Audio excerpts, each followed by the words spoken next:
South ಕೊರಿಯಾದಲ್ಲಿ ಒಂದಿನ. ನೀವ್ಯಾವತ್ತಾದ್ರೂ ಬೀಳ್ತಾ ಇರೋ ಸ್ನೋನ ಹಿಡಿದು ತಿಂದು ಟೇಸ್ಟ್ ಮಾಡಿದೀರಾ? ಟೇಸ್ಟ್ ಮಾಡ್ಬೇಕು ಅನ್ನೋ ಆಸೆ ಇದೆ ಅಲ್ವಾ? ಏನಪ್ಪ ಅಂದ್ರೆ ಲಾಸ್ಟ್ ಟೈಮ್ ನಾನು ಸ್ನೋಫಾಲ್ ವಿಡಿಯೋ ಹಾಕಿದಾಗ ನಿಮ್ಗೆ ಯಾವ್ಯಾವ ರೀತಿ ಆಸೆ ಇದೆ ಕಮೆಂಟ್ ಮಾಡಿ ಅಂತ ಹೇಳಿದಾಗ ತುಂಬಾ ಜನ ಕಮೆಂಟ್ ಮಾಡಿದ್ರಿ.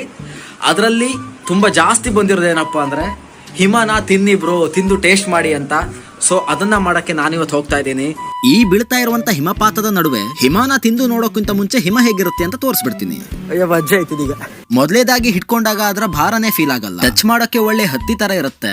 ಮುಷ್ಟಿ ಮಾಡಿದ್ವಿ ಅಂದ್ರೆ ಅದು ಐಸ್ ಪೀಸ್ ಆಗ್ಬಿಡುತ್ತೆ. ಸರಿ ಟೇಸ್ಟ್ ಮಾಡೇ ಬಿಡೋಣ ಅಂತ ತಲೆ ಕೊಡ್ಕೊಂಡು ಮುಂದೆ ಹೋದೆ. ಆಕಾಶ ನೋಡ್ಕೊಂಡು ಬಾಯಿ ಕಳಿತಾ ಇದ್ದಾಗೆ ಪಿಚಕ್ ಅಂತ ಬಾಯೊಳಗೆ ಬಿತ್ತು. ಇಷ್ಟೆಲ್ಲ ಇದ್ರೆ ನಮ್ಗೆ ಸಮಾಧಾನನೇ ಆಗಲ್ಲ ಅಂತ ಹಿಮದ ಉಂಡೆನೆ ತಗೊಂಡೆ. ಆಮೇಲೆ ಹಂಗೆ ತಗೊಂಡು ಬಾಯೊಳಗೆ ಹಾಕೋತೀನಿ. ಇದೇನ್ ಗುರು ಬಾಯಲ್ಲಿಟ್ಕೊಂಡು ಹಂಗೆ ಕಾಟನ್ ಕ್ಯಾಂಡಿ ತರ ಕರ್ಗೋ ಹೋಗ್ತಾ ಇದೆ. ತಿನ್ನಕ್ಕಂತೂ ದೇವರನೇ ಚೆನ್ನಾಗಿಲ್ಲ, ಆದ್ರೆ ಫಸ್ಟ್ ಟೈಮ್ ತಿಂದ್ಮೇಲೆ ಸೂಪರ್ ಅಂತ ತೋರಿಸೋದು ನಮ್ಮ ಧರ್ಮ. ಸೊ ಇದು ಹಿಮನ ತಿನ್ನೋದಾಯ್ತು. ನೆಕ್ಸ್ಟ್ ಇನ್ನೇನು ಆಸೆ ಇದೆ ಅದನ್ನ ಕಮೆಂಟ್ ಮಾಡಿ, ನಾನು ಅದನ್ನ ಟ್ರೈ ಮಾಡ್ತೀನಿ. ಅಲ್ಲಿ ತನಕ